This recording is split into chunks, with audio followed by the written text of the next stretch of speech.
समझ सको तो ये छोटी सी रहस्यमय कहानी समझने के लिए आपको कुछ सोचना पड़ेगा। मैंने अस्पताल में हमारा बच्चा मेरे पति के हाथों में देकर कहा, मेरे डैडी मुझे और मेरी मम्मी को तभी छोड़ गए थे जब मैं सिर्फ 3 दिन की थी। मेरे पति की उम्र मुझसे 20 वर्ष ज्यादा थी। हमारा पहला बच्चा था, लेकिन मुझे लगा कि मेरे पति मेरी बात सुनकर बहुत परेशान हो गए थे। मेरे पति ने कहा, मैं इस बच्चे का अच्छा बाप बनूंगा और फिर कभी तुमको छोड़कर नहीं जाऊंगा। सलाह, अगर नहीं समझे तो फिर से सुनिए, ये बुद्धि का परीक्षण है।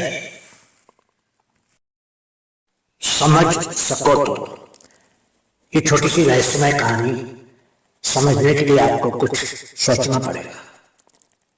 मैंने अस्पताल में हमारा बच्चा मेरे पति के हाथों में देकर कहा, मेरे डैडी मुझे और मेरी मम्मी को तभी छोड़ गए थे जब मैं सिर्फ 3 दिन की थी। मेरे पति की उम्र मुझसे 20 वर्ष ज्यादा थी। हमारा पहला बच्चा था, लेकिन मुझे लगा कि मेरे पति मेरी बात सुनकर बहुत परेशान हो गए थे।